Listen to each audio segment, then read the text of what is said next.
السلام علیکم ورحمۃ اللہ وبرکاتہ۔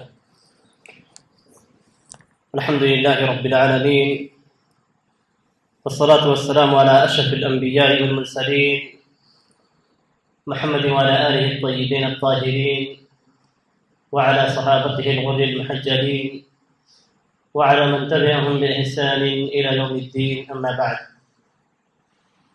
فيقول الله سبحانه وتعالى: أعوذ بالله من الشيطان الرجيم، بسم الله الرحمن الرحيم، كنتم خير أمة أخرجت للناس تأمرون بالمعروف وتنهون عن المنكر وتؤمنون بالله۔ محترم حاضرین، عزیز طلباء و طالبات، اللہ تبارک و تعالیٰ کا اس امت محمدیہ پہ بہت بڑا کرم ہے کہ اللہ تبارک و تعالیٰ نے اس امت محمدیہ کو ایک ایسا فریضہ انجام دینے کی توفیق دی ہے جس کی ادائیگی کی وجہ سے اس امت کو تمام امتوں میں سب سے بہترین امت قرار دیا گیا ہے۔ اللہ تبارک و تعالیٰ نے قرآن مجید کے اندر فرمایا: کنتم خیر امۃ اخرجت للناس، کہ تم بہترین امت ہو، تمہیں لوگوں کے لیے نکالا گیا ہے۔ تأمرون بالمعروف وتنہون عن المنکر، تم بھلائی کا حکم دیتے ہو اور برائی سے روکتے ہو۔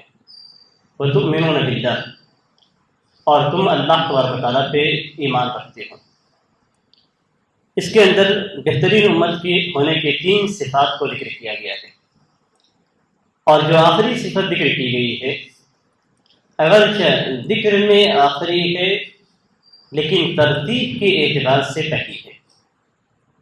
ترتیب کے اعتبار سے یعنی اہمیت کے اعتبار سے پہلی ہے، اس لیے کہ ایمان باللہ کے بغیر کسی بھی معروف کا حکم دینا کوئی فائدہ نہیں پہنچائے گا، اور نہ ہی کسی منکر سے روکنا کوئی فائدہ پہنچا سکتا ہے، اور نہ ہی اس کے بغیر کسی کو بہتر قرار دیا جا سکتا ہے، اور نہ ہی اس کے بغیر کوئی امت بہتر امت ہو سکتی ہے۔ تو ایمان باللہ کو بعد میں ذکر کیا گیا ہے، اس لیے کہ کنتم خیر امہ کہا گیا ہے، مومنین کو مخاطب کیا گیا ہے۔ اس لیے جو اہمیت ذکر کرنی ہے اس آیت کریمہ میں، یا جو اس سے امت کی بہترین صفات کو ذکر کرنا ہے، اس کو پہلے ذکر کیا گیا ہے کہ کنتم خیر امۃ اخرجت للناس تأمرون بالمعروف وتنہون عن المنکر۔ یہ 2 چیزیں ایسی ہیں جس کی وجہ سے اس امت کو تمام امتوں پہ فضیلت دی گئی ہے، اور یہاں پہ معاملہ جوڑا گیا ہے صفت کے ذریعے سے، یعنی اگر یہ صفت نہیں پائی جاتی ہے تو وہ بہترین امت نہیں ہے۔ امت مسلمہ میں جب تک ایسے افراد موجود ہیں جو امر بالمعروف کے فریضے کو انجام دیتے ہیں، نہی عن المنکر کے فریضے کو انجام دیتے ہیں، تب تک یہ افراد اس امت کے بہترین افراد ہیں۔ ظاہر سی بات ہے جو لوگ اس فریضے کو انجام نہیں دیتے ہیں وہ اس خیر امہ کے اندر داخل نہیں ہیں۔ خیر امہ پوری امت کو کہا گیا، لیکن حقیقت میں اس امت کے اندر بھی وہ لوگ سب سے بہتر ہیں جو اس فریضے کو انجام دیتے ہیں۔ امر بالمعروف اور نہی عن المنکر، یہ 2 چیزیں ہیں۔ اس کو اگر دیکھا جائے تو 2 چیزیں ہمارے سامنے آتی ہیں، ایک معروف اور ایک منکر۔ معروف اور منکر یعنی ایک بھلی چیز اور ایک بری چیز۔ اب کون سی چیز بھلی ہے اور کون سی چیز بری ہے، اس کو آپ کس طریقے سے جانیں گے؟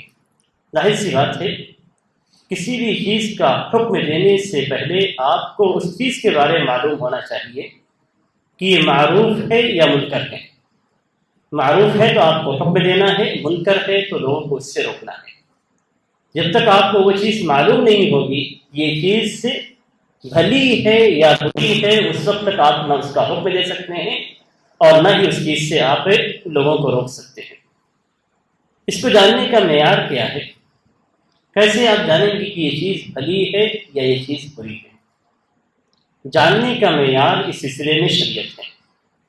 شریعت اسلامیہ میں جس چیز کو خیر قرار دیا گیا ہے، جس چیز کو معروف قرار دیا گیا ہے، وہ چیز بھلی ہے، اور جس چیز سے منع کیا گیا ہے وہ چیز حرام اور بری ہے۔ یہاں پہ جب آپ دیکھیں گے تو خیر اور شر یا معروف اور منکر، شریعت اسلامیہ میں احکام کو جب تقسیم کریں گے تو احکام شرعیہ کی تقسیم کے اعتبار سے آپ معروف اور منکر کو جان سکتے ہیں۔ احکام شرعیہ، جسے احکام تکلیفیہ سے بھی آپ تعبیر کر سکتے ہیں، آپ جانتے ہیں کہ احکام تکلیفیہ یہ 5 ہیں، جس میں واجب، مندوب اور مباح، اور دوسری جانب جو چیز آتی ہے وہ حرام اور مکروہ ہے۔ اب یہ 3 چیزوں میں سے 2 چیزیں ایسی ہیں جن کی جانب لوگوں کو حکم دیا جائے گا، امر بالمعروف، جو 2 چیزوں کی جانب لوگوں کو بلایا جائے گا، دعوت دی جائے گی اور اس کی کرنے کی ترغیب دلائی جائے گی، یعنی واجب اور مستحبات۔ واجبات اور مستحبات یہ ایسی چیزیں ہیں جو معروف ہیں اور جن کی دعوت دی جائے گی۔ وہیں پہ اس کے بالمقابل اگر آپ دیکھتے ہیں تو آپ کو حرام اور مکروہ یہ 2 چیزیں ایسی ہیں جن سے آپ کو لوگوں کو روکنا ہے، اور یہ نہی عن المنکر کے اندر داخل ہے۔ اگرچہ دونوں کے مراتب الگ الگ ہیں، حرام منکر کا اعلیٰ درجہ ہے، لیکن مکروہ بھی ایسا ہے جس سے لوگوں کو منع کیا جائے گا اور بتایا جائے گا کہ اس کا نہ کرنا ہی بہتر ہے۔ جہاں تک جواز کا مسئلہ آتا ہے تو جواز میں چونکہ دونوں پہلو پائے جاتے ہیں، اس لیے کرنے نہ کرنے کا، تو وہاں پہ امر بالمعروف اور نہی عن المنکر کا تعلق نہیں ہوتا ہے۔ تو کسی بھی چیز کو جاننے کے لیے سب سے پہلے ہم شریعت کی طرف لوٹیں گے کہ شریعت میں اسے معروف کہا گیا ہے یا شریعت میں اسے منکر سے تعبیر کیا گیا ہے۔ تو اگر معروف ہے تو اس کا حکم دیا جائے گا، اور اگر منکر ہے تو اسے چھوڑ دیا جائے گا۔ یہاں پہ معاملہ معروف اور منکر کا ہمارے معاشرے سے متعلق نہیں ہے، لوگوں کے نظریات سے متعلق نہیں ہے، لوگوں کی فکر اور سوچ سے متعلق نہیں ہے، بلکہ اس کا ڈائریکٹ تعلق شریعت سے ہے۔ شریعت میں دیکھیں گے لوگ اسے برا سمجھتے ہیں، یہ نہیں دیکھا جائے گا، لوگ اسے اچھا سمجھتے ہیں، یہ نہیں دیکھا جائے گا، بلکہ ہم دیکھیں گے کہ شریعت اسے اچھا سمجھتی ہے یا نہیں سمجھتی ہے، شریعت اسے برا سمجھتی ہے یا نہیں سمجھتی ہے۔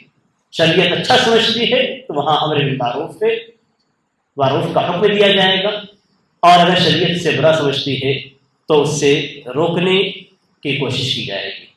اب جو شخص اس فریضے کو انجام دے گا، تو جہاں تک ہم نے بتایا کہ معروف کو جاننا ہے، منکر کو جاننا ہے، لیکن اس کے ساتھ ساتھ جس طریقے سے تمام اعمال کے اندر اخلاص کی شرط لگائی جاتی ہے، اس سے فریضے کے اندر بھی سب سے پہلا مرحلہ اخلاص کا رہے گا۔ یعنی آپ امر بالمعروف اور نہی عن المنکر کے فریضے کو انجام دے رہے ہیں تو یہ صرف اللہ کی رضامندی کے لیے ہونا چاہیے، اور آپ کے دل کے اندر اخلاص ہونا چاہیے۔ اگر یہ اللہ کی رضامندی کے لیے نہیں ہے تو امر بالمعروف کا جو فریضہ آپ انجام دے رہے ہیں، یہ فریضہ آپ کا انجام دینا کسی کام کا آنے والا نہیں ہے، اور نہ ہی اس کے ویسے نتائج مرتب ہو سکتے ہیں جس طریقے سے مرتب ہونا چاہیے۔ تو سب سے پہلے جو شخص امر بالمعروف اور نہی عن المنکر کے فریضے کو انجام دیتا ہے، سب سے پہلے اس کے دل کے اندر اخلاص ہونا چاہیے کہ میں یہ کام اللہ تبارک و تعالیٰ کی رضامندی کے لیے کرتا ہوں، اس لیے کہ اللہ تبارک و تعالیٰ نے قرآن مجید کے اندر ایسے لوگوں کی تعریف کی ہے جو بھلائی کا حکم دیتے ہیں اور برائی سے روکتے ہیں۔ جب اس مرحلے تک ہم پہنچ جاتے ہیں تو اس کے بعد امر بالمعروف اور نہی عن المنکر کے لیے ایک دوسرا ضابطہ ہمارے سامنے آ جاتا ہے، اور وہ یہ کہ ہم علم حاصل کریں، علم حاصل کریں۔ شریعت کا جب ہم علم حاصل کریں گے تب ہمیں معلوم ہوگا کہ کون سی چیزیں حلال ہیں، کون سی چیزیں واجب ہیں، اور کون سی چیزیں مستحب ہیں۔ وہیں پہ ہمیں اس بات کا بھی علم حاصل ہوگا کہ کون سی چیزیں حرام ہیں اور کون سی چیزیں مکروہ ہیں۔ اب یہاں ہمیں جب علم حاصل ہو جائے گا تو اس کے بعد ہمارے سامنے راستے متعین ہو جائیں گے کہ کن چیزوں کا حکم دینا ہے اور کن چیزوں کا حکم نہیں دینا ہے۔ اور جیسا کہ مشہور ہے کہ الحکم علی الشیء فرع عن تصوره، آپ امر بالمعروف کا فریضہ انجام دے رہے ہیں تو سب سے پہلے جس چیز کا حکم آپ دے رہے ہیں اس کا تصور آپ کے اندر قائم ہونا چاہیے کہ شریعت میں وہ حلال ہے یا حرام ہے، اور اگر حلال ہے تو کس درجے میں ہے، واجبات میں سے ہے یا مستحبات میں سے ہے، اسی انداز میں آپ کو اس فریضے کو انجام دینا ہے۔ یہاں پہ جب آپ کو علم حاصل ہو جاتا ہے تو یہی وہ چیز ہے جس میں کہا گیا ہے کہ ادعو الی اللہ علی بصیرہ، قل ھذہ سبیلی ادعو الی اللہ علی بصیرہ، کہ میں اللہ تبارک تعالیٰ کی جانب دعوت دیتا ہوں تو بصیرت پہ دعوت دیتا ہوں۔ بصیرت سے مراد کیا ہے؟ بصیرت سے مراد کتاب اللہ اور سنت رسول اللہ صلی اللہ علیہ وسلم کا ہے۔ یہ دونوں چیزیں، ان دونوں چیزوں کا علم آپ کو حاصل ہو جاتا ہے تو ایسی صورت میں آپ امر بالمعروف اور نہی عن المنکر کے فریضے کو اعلیٰ بصیرہ انجام دے رہے ہیں۔ اور اسی سے ایک بات بھی معلوم ہوتی ہے کہ امر بالمعروف اور نہی عن المنکر کا فریضہ انجام دینے کے لیے جو ذمہ داری ہے وہ حقیقت میں علماء کرام پہ آتی ہے، اور ہر شخص پہ اس کے بعد اس کے علم کے مطابق آتی ہے، یعنی اس کی اولین ترین ذمہ داری یہ علماء کرام پہ عائد ہوتی ہے، جسے ہم دعوت کے نام سے تعبیر کرتے ہیں، اور اس کے بعد ہر شخص پہ اس کے علم کے مطابق آتی ہے۔ ہم مثال کے طور پہ ہم صرف یہ نہیں کہیں گے کہ یہ ذمہ داری علماء کرام کی ہے، علماء کرام کے علاوہ کسی اور کی ذمہ داری نہیں ہے، لیکن جہاں بصیرہ کی بات آئے گی وہاں علماء کے نام کو جوڑا جائے گا۔ لیکن کچھ چیزیں ایسی ہیں جس کو عام مسلمان بھی انجام دے سکتا ہے اور وہ امر بالمعروف کے اندر داخل ہے، وہیں پہ نہی عن المنکر سے متعلق کچھ منکرات ایسے ہیں جس کو عام شخص بھی جانتا ہے کہ یہ منکر ہے۔ اسلام کے اندر جو باتیں ذکر کی جاتی ہیں ان میں کچھ باتیں بنیادی ہوتی ہیں جس کا علم تقریباً ہر مسلمان کو ہوتا ہے، یا ہر وہ مسلمان جو مساجد سے علماء سے جڑا ہوا ہوتا ہے اس کو اس کا علم ہوتا ہے۔ اور کچھ چیزیں ایسی ہوتی ہیں، اسلام کی کچھ باتیں ایسی ہیں جن کو علماء کرام جانتے ہیں، جن کے پاس فکر ہے، استنباط ہے، اور وہ ان چیزوں کو، ان مسائل کو جانتے ہیں۔ جیسے ہر مسلمان یہ جانتا ہے کہ نماز پڑھنا واجب ہے، اور ہر مسلمان یہ جانتا ہے کہ نماز چھوڑنا یہ منکر ہے۔ تو نماز پڑھنا یہ معروف ہے، ہر مسلمان جانتا ہے۔ تو اس کا حکم اگر وہ اپنے بھائی کو دیتا ہے تو ایسی صورت میں یہ نہیں کہیں گے کہ نہیں یہ علماء کا کام ہے، تم اس کام کو انجام نہ دو، اس کام کو ہر مسلمان انجام دے گا۔ وہیں پہ اگر کوئی شخص نماز چھوڑتا ہے اور اس کو کوئی مسلمان ٹوکتا ہے تو ایسی صورت میں یہ نہیں کہا جائے گا نہیں تمہارا کام نہیں ہے، علماء کا کام ہے، علماء آئیں گے ہمیں حکم دیں گے تب ہم نماز کے لیے جائیں گے۔ اسی طریقے سے کچھ چیزیں ایسی ہیں جسے ہر مسلمان جانتا ہے کہ یہ منکر ہے، چوری کرنا، شراب پینا، اس طرح کے جو منکرات ہیں جن کو ہر مسلمان جانتا ہے منکر ہے۔ تو اگر کوئی شخص کسی کو چوری کرتے ہوئے دیکھتا ہے تو یہ نہیں کہے گا کہ میرے اوپر یہ فریضہ نہیں عائد ہوتا ہے، یہ علماء کرام کا کام ہے، وہ آئیں گے تب تک وہ چوری کر کے نکل بھی چکا رہے گا۔ یا ایسے ہی کسی کو شراب پیتے ہوئے دیکھتا ہے تو اس کی شراب پینے کے بعد جب ہوش میں آتا ہے تو سمجھانا اس مسلمان کا کام ہے۔ تو یہاں پہ اعلیٰ بصیرہ کا جو لفظ استعمال کیا گیا ہے، یعنی کتاب و سنت کی روشنی میں آپ جس معروف کا حکم دیتے ہیں، جس منکر سے روکتے ہیں، اس کا علم آپ کو ہونا چاہیے۔ آپ اگر ایسے کسی معروف کا حکم دیتے ہیں جس کا علم عوام کو نہیں ہے تو آپ عالم ہوں تب اس کا حکم دیں۔ آپ کسی منکر سے روکتے ہیں جس کا علم علماء کرام کو ہوتا ہے، عوام کو نہیں ہوتا، تو ایسی صورت میں آپ کا وہ کام نہیں، علماء کرام کا کام۔ تو یہاں پہ فرق کیا جائے گا کہ آپ کا علم کتنا ہے، آپ اپنے علم کے مطابق ہی امر بالمعروف اور نہی عن المنکر کے فریضے کو انجام دیں گے۔ یہ نہیں کہ آپ کسی بھی چیز کو اپنے اعتبار سے، شریعت کے اعتبار سے نہیں، اپنے اعتبار سے کسی بھی چیز کو معروف قرار دیں کہ نہیں یہ چیز میرے نظر میں معروف ہے میں اس کا حکم دوں گا، یہ چیز میری نظر میں منکر ہے میں اس سے لوگوں کو منع کروں گا۔ یہ ہر درمی ہے، یہ اسلام کے اندر ہر درمی سے تعبیر کیا۔ اسلام کے نقطۂ نظر سے کیا ہے اس کو آپ جانیے، اور جاننے کے بعد پھر اس کے بعد اس کا لوگوں کو حکم دیجیے۔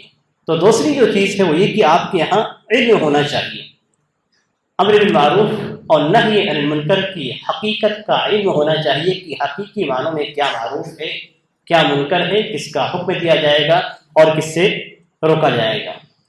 اس کے بعد تیسرا ضابط جو ہے وہ انکار منکر کے شروط سے متعلق ہیں۔ انکار منکر کے شروط میں سے پہلی شرط یہ ہے کہ آپ اس بات کی تحقیق کر لیں کہ یہ منکر ہے۔ سب سے پہلے اس بات کی تحقیق کر لیں کہ یہ منکر ہے۔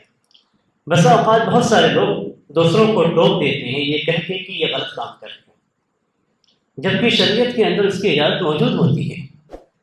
تو سب سے پہلے آپ کو اس بات کی تحقیق کرنی ہے کہ جس چیز پہ آپ انکار کرنے جا رہے ہیں وہ چیز حقیقی معنوں میں منکر ہے۔ جب آپ اس بات کی تحقیق کر لیتے ہیں تو اس کے بعد آپ کے دوسری شرطیں بھی آتی ہیں۔ دوسری شرط یہ ہے کہ منکر جس وقت آپ ٹوک رہے ہیں اس وقت وہ موجود ہونے چاہیے، اس وقت وہ منکر پائے جائیں۔ ایسا نہیں کہ ایک زمانہ گزر گیا ہے اور وہ چیز ختم ہو چکی ہے اور آج اس منکر پہ آپ نکیر کر رہے ہیں۔ یعنی جس وقت منکر معاشرے کے اندر موجود ہے اسی وقت انکار کیا جائے اس کے اوپر۔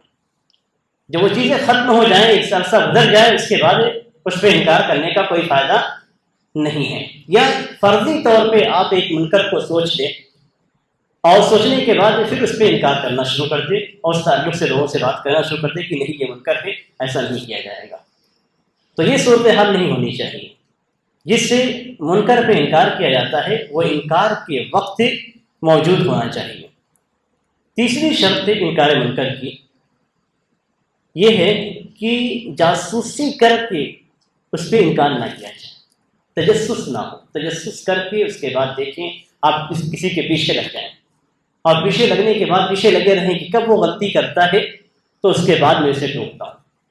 اس طریقے سے لوگ کرتے بھی ہیں، اور مقصد یہاں پہ انکار منکر نہیں ہوتا ہے بلکہ کسی کی غلطیوں کو لوگوں کے سامنے ظاہر کرنا ہوتا ہے، اور یہ ایک خبیث مقصد ہے، یہ کوئی اچھا مقصد نہیں ہے، اور نہ ہی یہ امر معروف اور نہی منکر کے تحت داخل ہے، بلکہ ایک خبیث ہے، مقصد ہے جو انسان کی اپنے نفس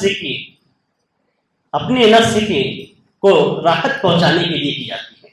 یعنی عام طور پہ انکار منکر کا مقصد یہ نہیں ہوتا ہے کہ کوئی منکر کام ہو رہا ہے اس کو ختم کیا جائے اور اس کو ہٹایا جائے، اس شخص کو صاف کیا جائے، نہیں، مقصد یہ ہوتا ہے کہ ہم اس کے پیچھے لگ جاتے ہیں، کہیں نہ کہیں وہ شخص غلطی کرے گا ہی، اور جیسے ہی غلطی کرتا ہے اس وقت اس پہ انکار کر دیا جائے اور پھر اس کو لوگوں کے سامنے بیان کرنے کی کوشش کی جاتی ہے۔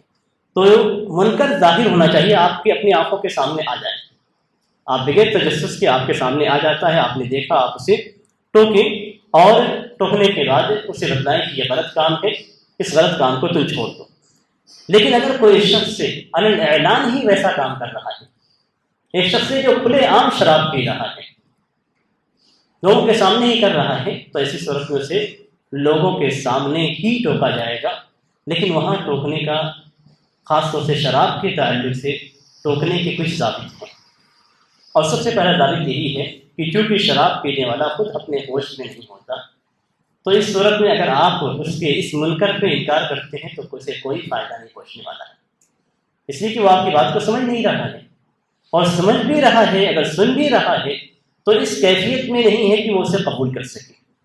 اس لیے جب وہ شراب کے نشے کے مرحلے سے نکل جاتا ہے اس کے بعد اسے سمجھایا جائے گا اور اس سے بتایا جائے گا کہ یہ منکر جو تم انجام دے رہے ہو یہ شریعت کے اندر حرام ہے اور اس سے بعد رہنے کا حکم دیا گیا ہے۔ انہی شروط میں سے ایک شرط یہ بھی ہے کہ یہ منکر ان مسائل میں سے نہ ہو جس میں علماء کے درمیان اختلاف ہے، اور اس کو لے کر بہت سارے لوگ ہیں جو لوگ انکار کرتے ہیں ان کو خاموش کرنے کی کوشش کی جاتی ہے۔ یہ کہا جاتا ہے کہ مختلف فی مسائل کے اندر انکار نہیں ہے۔ یہاں مختلف فی مسائل ہیں کیا، یہ سوچنے کی ضرورت ہے۔ بہت سارے مسائل ہیں جس میں اختلاف ہے، تو کیا کسی مسئلے کے اندر صحیح حکم کو نہیں بیان کیا جائے گا، اور صحیح حکم کو بیان کرنا ہی انکار منکر ہے، صحیح حکم کو بیان کرنا ہی انکار منکر ہے۔ اب آپ دیکھیں جو مسائل مسلمانوں کے درمیان مختلف فی ہیں، اہل الحدیث اور اہل حنفیہ کے درمیان ان میں سے آمین کا مسئلہ ہے، رفع الیدین کا مسئلہ ہے جو عام طور پہ پھیلایا جاتا ہے، اور یہ مسئلہ مختلف ہی ہے، لیکن کیا اس مسئلے پہ احناف پہ رد نہیں کیا جائے گا؟ کیا اس طرح کے مسائل پہ اسی طریقے سے عقیدے سے کے متعلق مسائل ہیں، عقیدے سے متعلق جو مسائل ہیں اس میں اختلاف ہے اہل سنت والجماعت اور اہل بدعت کے درمیان، تو کیا ان مسائل میں اختلاف کرتے ہوئے ان پر رد نہیں کیا جائے گا؟ ہم دیکھتے ہیں تو علماء کرام کی کتابیں بھری پڑی ہیں جن پہ رد کیا گیا ہے، اہل بدعت پہ رد کیا گیا ہے۔ تو یہاں مراد یہ نہیں ہے کہ ہر وہ مسئلہ جس میں اختلاف واقع ہوا ہو، یہاں مراد ہے ایسے مسائل جن میں دونوں طرف دلیلیں موجود ہوں اور دونوں طرف کی دلیلیں قوی ہوں اور راجح اس مسئلے کے اندر زیادہ واضح نہ ہو۔ بدعت ہے تو بدعت گمراہی ہے، اس طرف کیا جائے گا۔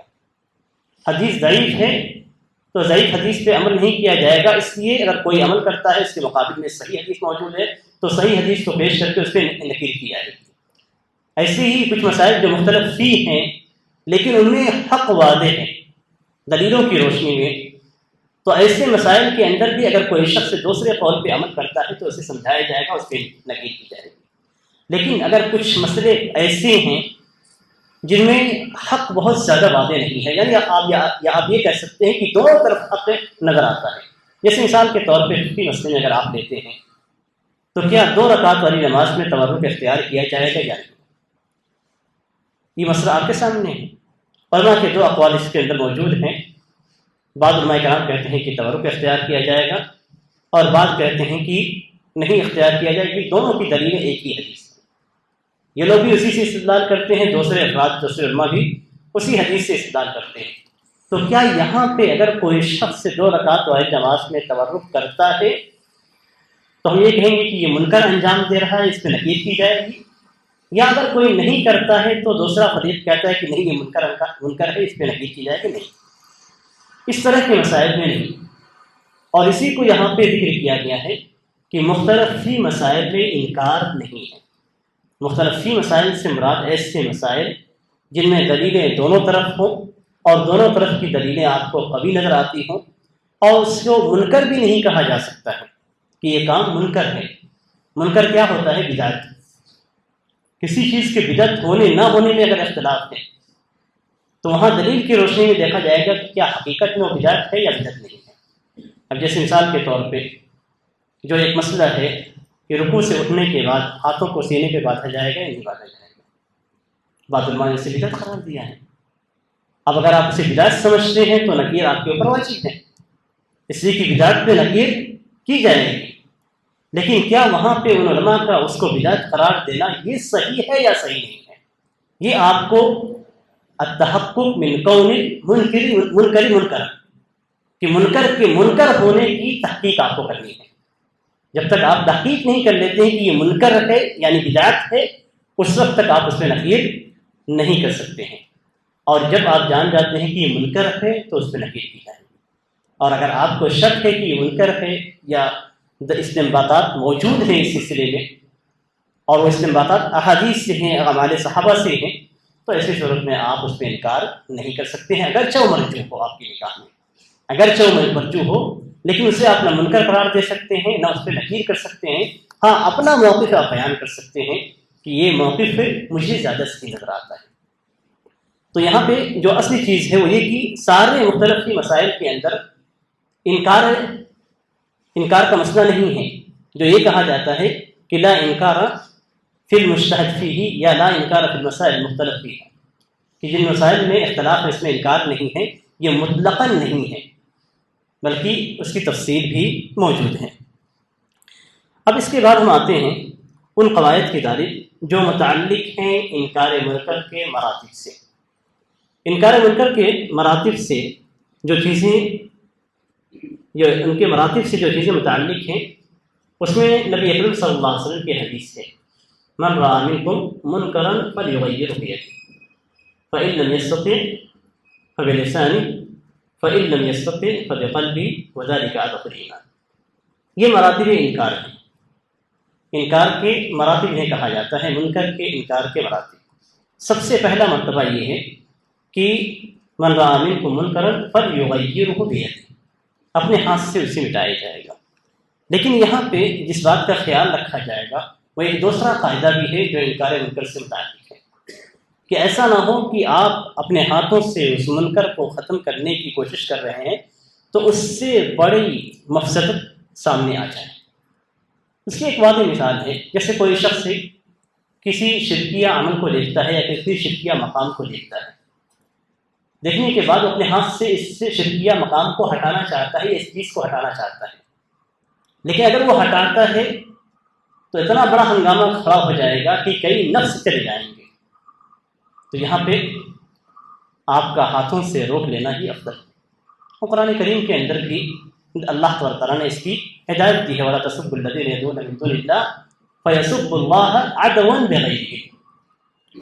تو وہ ذریعے جو بڑی مفسدت تک پہنچاتے ہیں، تو بڑی مفسدت کے مقابل میں اس چھوٹے سے منکر سے اپنے آپ کو روکا جائے گا۔ تو یہاں پہ انکار منکر اگر ہاتھ سے ممکن ہے تو کیا جائے گا۔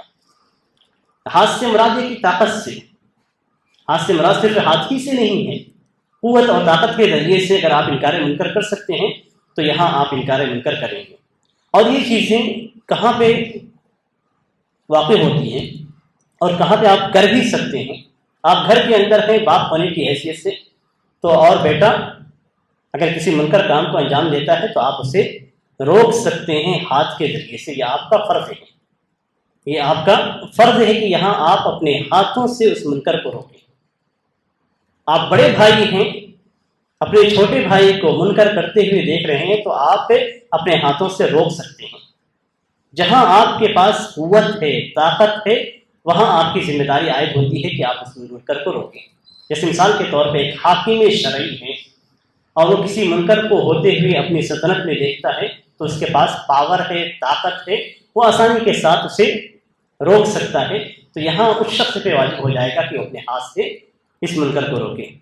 پہلے کے بعد جو دوسرا مرحلہ آتا ہے، اس سے متعلق بہت ساری تفاصیل بھی ہیں، لیکن ان تفاصیل کو میں یہاں پہ ذکر نہیں کروں گا کہ ہاتھ سے انکار کرنے کی صورتیں کیا ہو سکتی ہیں اور پھر اس کی شرطیں کیا ہیں۔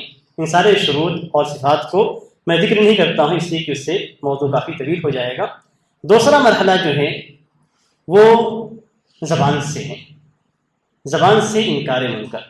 زبان سے انکار منکر کا مطلب کیا ہے کہ آپ وعد کے ذریعے سے، نصیحت کے ذریعے سے، اسی طریقے سے درس کے ذریعے سے سمجھا کر اس طریقے سے اس منکر کو ختم کرنے کی کوشش کریں۔ جیسا منکر ہے اسی اعتبار سے آپ طریقہ اپنائیں گے۔ اگر معاشرے کے اندر پھیلا ہوا منکر ہے تو آپ کے لیے جمعہ کے خطبے میں ممبر پہ چڑھ کے اسے ختم کرنے کی ضرورت ہے۔ اگر کسی گھر کے اندر ہے تو اس گھر کے افراد کو بیٹھا کر آپ کو سمجھانے کی ضرورت ہے۔ اگر اور زیادہ ہے، ایک محلے سے نہیں بلکہ شہروں تک پھیلا ہوا ہے، تو آج کے زمانے میں آپ اسے سوشل میڈیا پہ ڈال کے لوگوں تک پہنچا سکتے ہیں۔ اگر کسی ایک فرد سے متعلق ہے تو ایسی صورت میں آپ اس فرد کو نصیحت کریں۔ یہاں الٹا معاملہ نہ کیا جائے، الٹا معاملہ نہ کیا جائے کہ معاشرے میں بکھرا ہوا ہے، آپ ڈر رہے ہیں کہ ممبر پہ کھڑے ہوں گے تو ہمارا مسلح ہی ہم سے چھین لیا جائے گا، چونکہ آپ لوگ آگے داعی بننے والے ہیں، اس لیے اس طرح کا خوف لوگوں کے دلوں میں جو خطبہ ہیں، ائمہ ہیں، موجود ہیں۔ یہاں ایک بات واضح کر دوں کہ ابھی ایمان کے تعلق سے آپ لوگ محاضرہ سن رہے تھے، اس کے اندر جو بات ذکر کی گئی ہے وہ یہ کہ ایمان انسان کا پختہ ہونا چاہیے، ایک مومن کا ایمان پختہ ہونا چاہیے۔ ایمان باللہ کے اندر ایمان بالاسماء و صفات ہے، توحید الاسماء و صفات، اس کے اندر صرف ایک کے لفظ ہے الرزاق۔ اگر اس پہ ہم حقیقی معنوں میں صحیح طریقے سے ایمان رکھیں اور پختہ ایمان رکھیں، اللہ پہ توکل کرتے ہوئے، تو کوئی مسلح آپ سے چھین جائے، کوئی ممبر آپ سے چھین جائے، بہت سارے مسلح ممبر آپ کو اللہ عطا کرے گا۔ اور حقیقی معنی میں اپنی زندگی کا تجربہ میں نے دیکھا ہے کہ اگر آپ سے ایک چیز چھینتی ہے تو اللہ تعالیٰ آپ کو، اگر آپ اللہ کے لیے حق بولتے ہیں اور حق بولنے سے پیچھے نہیں ہٹتے ہیں، تو اگر آپ سے ایک چیز چھین لی جاتی ہے تو اللہ تعالیٰ 10 راستے آپ کے لیے کھلتا ہے۔ راستہ ایک راستہ اگر بند کیا جاتا ہے ایک مسجد کے دروازے آپ کے لیے بند کیے گئے کہ نہیں آپ درس نہیں دے سکتے ہیں، کہ آپ کے درس کی وجہ سے، آپ کے انکار منکر کی وجہ سے لوگوں میں بے چینی پائی جاتی ہے، اور یہاں جو ہمارے مسجد کے ٹرسٹی ہیں وہ اس میں ملوث ہیں، اس لیے جو ہم آپ کو یہاں پہ درس نہیں دینے دیں گے، تو دسیوں مساجد کے دروازے آپ کے لیے کھل جائیں گے۔ لیکن کبھی بھی حق بات کو بولنے سے حکمت کے ساتھ، ایسا نہ ہو کہ بلا حکمت، انکار منکر حکمت کے ساتھ ہونا چاہیے، اسی لیے بصیرہ کا لفظ استعمال کیا گیا ہے۔ تو حکمت کے ساتھ آپ بولیں، انداز پیارا ہو، سمجھانے کا ہو، ایسا نہیں ہے کہ آپ کسی پہ تن سے یا کسی کو نشانہ بنا کے بات کر رہے ہیں، نہیں، یہ نہیں ہونا چاہیے۔ ایسا اسلوب اختیار کریں کہ یہ اسلوب پیارا ہونا چاہیے، لوگوں کو ترغیب دلانے والا یا لوگوں کو ڈرانے والا۔ یہاں مقصد یہ نہیں ہے کہ ہم بہت دھواں دھار تقریر کریں، اور مقصد یہ نہیں ہے کہ ہم لوگوں کے سامنے لوگوں کے عیوب کو ظاہر کریں، لیکن یہاں مقصد یہ ہے کہ ہم عیوب کو بدلا کر لوگوں کی اصلاح کریں۔ اگر یہ مقصد ہمارا ہے اور اس مقصد کے تحت ہمارے ممبر و مسلح بھی چھینتے ہیں تو کوئی حرج کی بات نہیں ہے، رزاق اللہ ہے۔ تو یہ چیز آپ لوگ ذہن میں رکھیں ہمیشہ دعوت کے میدان میں، کہ حق بولیں، حق کچھ پائیں گا، منکر ہے تو منکر پہ انکار کریں، لیکن حکمت کے ذریعے سے، بصیرت کے ذریعے سے۔ اور حکمت اور بصیرت یہ نہیں ہے کہ آپ خاموش رہیں اپنے مسلح اور ممبر کو بچانے کے لیے، یہ حکمت نہیں ہے۔ حکمت یہ ہے کہ اسلوب حکیمانہ ہونا چاہیے، انداز آپ کا ناصحانہ ہونا چاہیے، تب آپ حکمت کے ساتھ دعوت دیتے ہیں۔ قرآن آیات کو پیش کریں، نبی اکرم صلی اللہ علیہ وسلم کی احادیث کو پیش کریں، واقعات ذکر کریں، انجام سے ڈرائیں، یہ ساری چیزیں آپ پیش کریں کہ تو خود بخود ایک مومن کے دل کے اندر خوف پیدا ہوگا، اور جب خوف پیدا ہوگا تو اپنے آپ کو باز رکھنے کی کوشش کرے گا۔ تو نصیحت کا جو طریقہ اختیار کیا جائے گا وہ یہ کہ منکر اگر عام ہے تو اس کو عام طور پہ بولا جائے گا، یعنی انداز میں سب کو شامل کیا جائے گا، نصیحت عام ہوگی۔ اور منکر اگر کسی ایک خاندان سے متعلق ہے تو صرف اس خاندان کو اسی جگہ پہ، یعنی ان کے اپنے گھروں کے اندر جا کے نصیحت کی جائے گی، اور کسی ایک فرد سے متعلق ہے تو اسے تنہائی میں لے جا کے نصیحت کی جائے گی۔ جبکہ ہم اس کے برعکس سے طریقہ اختیار کرتے ہیں، کسی نے غلطی کی تو ہمیں ایک کوشش یہ ہوتی ہے کہ یہاں مجمع کھڑا ہو جاتا ہے، وہاں پہ ٹوک، ارے بھائی آپ ایسے کر رہے تھے، یہ غلط طریقہ ہے۔ یہاں پہ وہ شخص سے جو اپنے گناہ کو کرنے کے بعد نادم بھی تھا، آپ کی اس بات کے کہنے کی وجہ سے اور لوگوں میں پھیلانے کی وجہ سے دوبارہ اس کام کو انجام دے گا۔ بہت سارے لوگوں کو دیکھا گیا، بہت سارے طلبہ کو بھی دیکھا گیا کہ مثال کے طور پہ طلبہ داڑیاں کاٹ رہے ہیں تو جب ان کو اکیلے میں نصیحت کی جاتی ہے وہ قبول کرتے ہیں، لیکن جب ان کو بلا کر سب کے سامنے ڈانٹ کے ان سے کہا جاتا ہے تو پھر وہ اسی حالت پہ رہتے ہیں۔ کیوں؟ اس لیے کہ اب تو میرا معاملہ سب کے سامنے اوپن ہو ہی چکا ہے، تو اب میں بدلتا ہوں تو مجھے بدلنے سے کیا فائدہ ہے؟ اب سب ہر کوئی جان چکا ہے کہ میں غلطی کر رہا ہوں، تو جان لے کہ کیا کسی غلطی پہ رہتا ہوں۔ شیطان وہاں پہ اچکتا ہے انسان کو، حالانکہ وہاں پہ اسے اگر اپنے منکر کام کو چھوڑنا ہے تو وہاں پہ اسے یہ سوچنا چاہیے کہ ہاں حقیقت میں نے غلطی کی اور یہ غلطی میری بڑی تھی، اس لیے اللہ تعالیٰ نے مجھے لوگوں کے سامنے رسوا کیا، تو اب میرا فرض یہ بنتا ہے کہ میں اللہ کے حضور توبہ کروں تاکہ یہ میرا گناہ مٹ جائے۔ تو اس طریقے سے انکار منکر میں یہ طریقہ اختیار کیا جائے گا۔ جب ہم زبان سے کریں گے تو اس بات کا خیال رکھیں گے کہ ہمارا انکار منکر صحیح مقام پہ ہو، زبان سے کے ذریعے سے کبھی کریں تو صحیح مقام پہ ہو، اور کسی بھی شخص کے اندر اگر ہم نے کوئی عیب دیکھا، کوئی منکر دیکھا، تو اس منکر کو ہم نام لے کر نہیں بیان کریں گے۔ نبی اکرم صلی اللہ علیہ وسلم کا یہ منہج نہیں تھا، اس لیے کہ اصل مقصد برائی کو ختم کرنا ہے، اس شخص کو ظاہر نہیں کرنا ہے۔ نبی اکرم صلی اللہ علیہ وسلم جب کسی کے اندر کوئی برائی دیکھتے تھے تو ممبر پہ کھڑے ہو کے کہتے تھے ما بال اقوامی، ما بال اقوامی، اس طریقے کے الفاظ استعمال کرتے لوگوں کو کیا ہو گیا، لوگ کیا کر رہے ہیں۔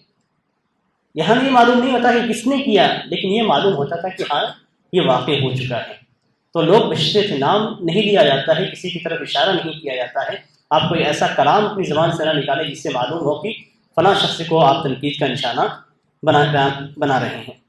تیسرا جو اس میں مرحلہ ہے وہ یہ کہ زبان کے ذریعے سے جب ابھی اسی مرحلے میں زبان کے ذریعے سے جو چیز سے ہم اختیار کریں گے وہ یہ کہ نرم لہجہ ہو، سختی نہ ہو، اس لیے کہ اللہ تبارک و تعالیٰ نے حضرت موسیٰ علیہ السلام اور حضرت ہارون علیہ السلام کو جب فرعون کے پاس بھیجا، فرعون کون ہے اس کو سمجھنے کے لیے صرف انا ربکم الاعلی ہی کافی ہے کہ رب کے مقابل میں اس نے کہا کہ میں سب سے اعلیٰ رب ہوں۔ اب رب تعالیٰ کو کتنا غصہ، کتنی ناراضگی فرعون کی اس بات سے ہوگی، آپ تصور کر سکتے ہیں کہ کوئی شخص اگر ربوبیت کا دعویٰ کرتا ہے تو اللہ کے نزدیک کتنا معتوب ہے، یہ آپ تصور کر سکتے ہیں۔ لیکن اس کے باوجود جب حضرت موسیٰ علیہ السلام حضرت ہارون علیہ السلام کو بھیجتے ہیں تو وہاں پہ اللہ تعالیٰ ان کو ہدایت دیتا ہے۔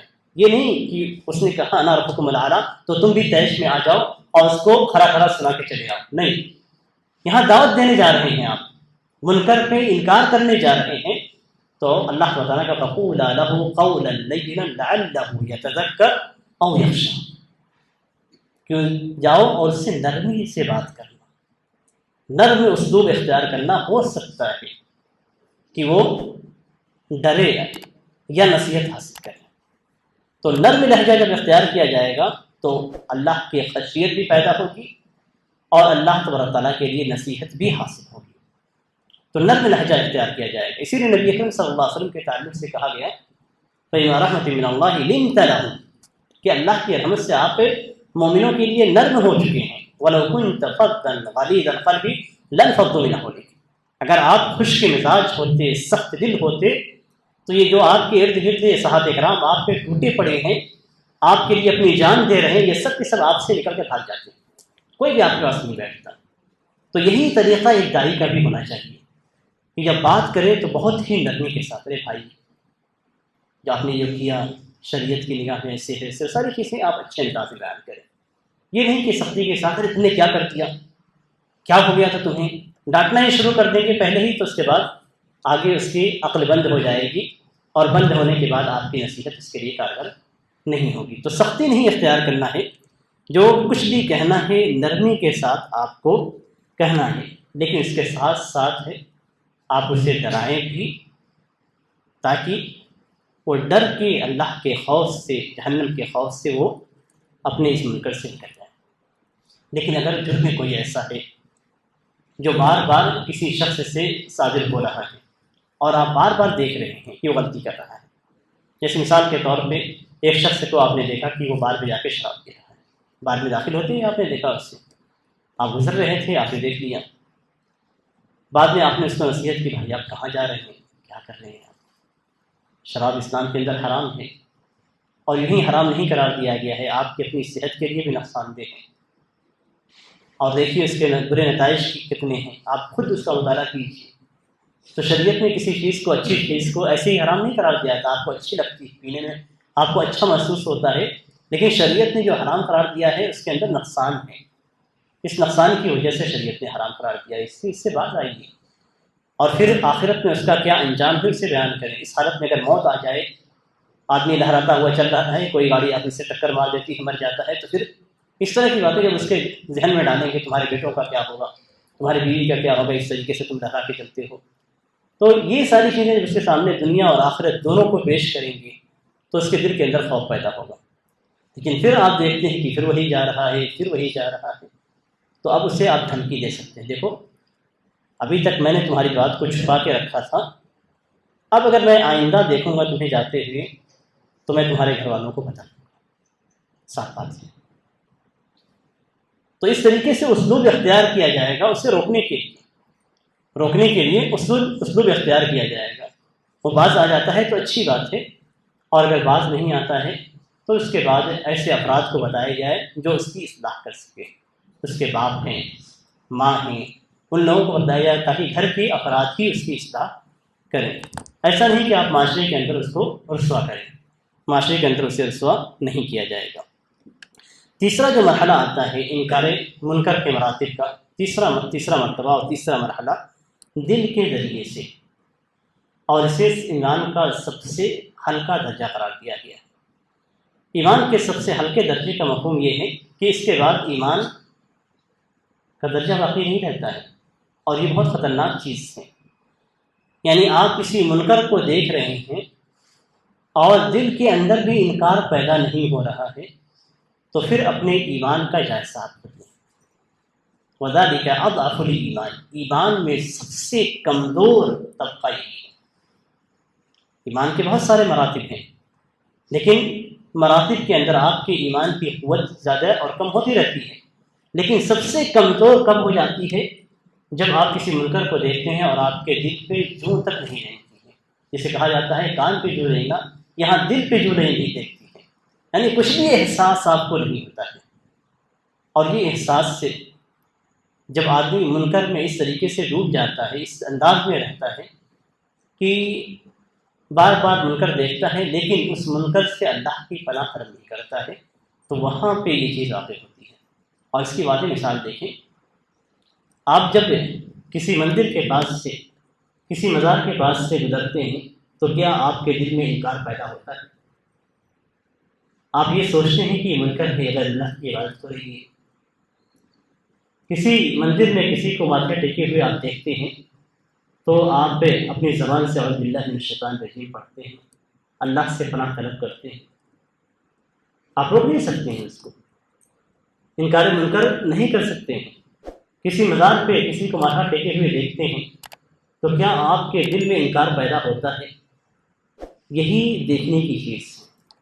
اگر نہیں پیدا ہوتا ہے تو ایمان کو پختہ کرنے کی ضرورت ہے، ایمان کو بڑھانے کی ضرورت ہے، اور اس طرح کی جگہوں پہ جب بھی نظر پڑے تو اپنے دل کے اندر کم از کم اسے برا جاننے کی ضرورت ہے، ورنہ آپ انکار منکر کے تیسرے مرحلے سے بھی نیچے گزر چکے ہیں اور آپ کا ایمان سب سے زیادہ کمزور ہو چکا ہے، بلکہ اس سے بھی زیادہ کمزور ہو چکا ہے، انکار منکر کے تیسرے مرحلے سے بھی زیادہ۔ اب یہاں پہ کچھ اور ضوابط ہیں انکار منکر کے۔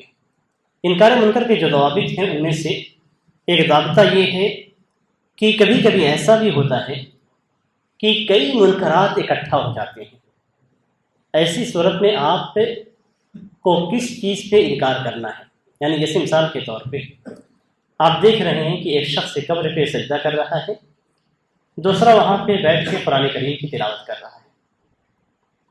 اب یہاں پہ کس پہ آپ کو نکیر کرنی ہے؟ دونوں غلط کر رہے ہیں، دونوں منکر کام کو انجام دے رہے ہیں، لیکن آپ پہ کس کو مقدم کریں گے؟ تو اگر منکرات جمع ہوتے ہیں تو آپ کو سب سے پہلے یہ دیکھنا ہے کہ سب سے اہم منکر کون سا ہے جس پہ انکار کیا جائے۔ جو سب سے زیادہ اہمیت والا ہے اس کو مقدم کیا جائے گا، اور جو اس سے کم اہمیت والا ہے اس کو اس کے بعد انجام دیا جائے گا۔ یعنی کوئی اگر قبر پہ سجدہ کرتا ہے تو سب سے پہلے آپ قبر پہ سجدہ کرنے والے کو نصیحت کریں گے تاکہ وہ اس شرکیہ کام سے باز آ جائے۔ اس کے بعد جو قرآن کریم کی تلاوت کر رہا ہے اس کی جانب آپ متوجہ ہوں گے اور اس کو اپنے کام سے روکیں گے، اس لیے کہ یہ بدعت کا انجام دے رہا ہے۔ اور اس ترتیب کو خود نبی اکرم صلی اللہ علیہ وسلم نے دعوت کے اندر اختیار کیا ہے، اور آپ نے صحابہ کرام کو بھی یہی سی چیز کا حکم دیا تھا۔